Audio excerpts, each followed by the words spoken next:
ഇതിപ്പോൾ ഞങ്ങളുടെ വീടിൻ്റെയൊക്കെ താഴെ ഭാഗത്തുള്ള ഒരു ചെറിയ പുഴയാണ്. ഈ പുഴയ്ക്ക് അക്കരെയായിട്ട് കാണുന്നതെന്ന് പറയണത് തേക്ക് ഫോറസ്റ്റാണ്, സർക്കാരിൻ്റെ തേക്ക് ഫോറസ്റ്റാണ് ഈ കാണുന്നത്.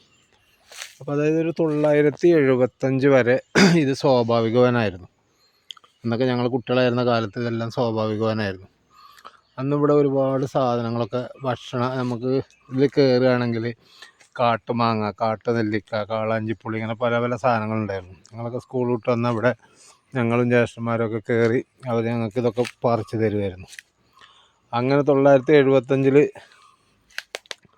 ഓരോ ഭരണാധികാരികളുടെ ചില തലതിരിഞ്ഞ സമീപനം എന്നല്ലാതെ എന്താ പറയുക, ആ സ്വാഭാവികനൊക്കെ വെട്ടി നശിപ്പിച്ചിട്ട് തേക്ക് പ്ലാന്റേഷൻ വെച്ചു.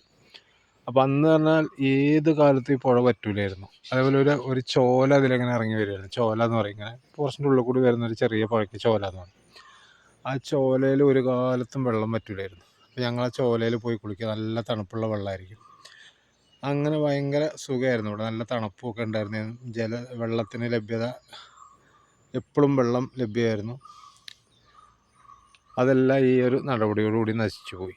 പിന്നെ അതിലേറെ ഏറ്റവും വലിയ പ്രധാന വിഷയം വന്നതെന്ന് വെച്ചാൽ കാട്ടുമൃഗങ്ങൾ മൊത്തം നാട്ടിലേക്ക് ഇറങ്ങാൻ തുടങ്ങി. കാരണം അതിനകത്തൊന്നും ഭക്ഷിക്കാനില്ല, ഈ തേക്കല്ലാതെ വേറെ ഒന്നുമില്ലല്ലോ. അങ്ങനെ ചുരുക്കം പറയാം, 10ഉം 20ഉം പന്നികളൊക്കെ അടങ്ങുന്ന ഓരോ സംഘങ്ങൾ പകലെന്നല്ല രാത്രിയെന്നില്ലാതെ ഇവിടെ കറങ്ങൽ തുടങ്ങി. അതേപോലെ ആന തുടങ്ങിയ എല്ലാ സാധനങ്ങളും, കാട്ടുമൃഗങ്ങളും നാട്ടിലേക്ക് ഇറങ്ങാൻ തുടങ്ങി.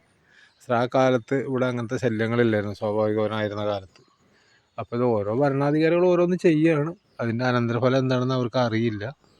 ആ തൽക്കാലത്തെ ലാഭത്തിന് വേണ്ടി ഓരോന്ന് ചെയ്യുന്നു. അങ്ങനെ ഒരു പ്രകൃതിയെ തന്നെ, ഈ ഭാഗത്തൊരു പ്രകൃതിയെ തന്നെ നശിപ്പിച്ചു എന്ന് പറയുകയാണെങ്കിൽ അതാണ് അതിൻ്റെ കറക്റ്റ്.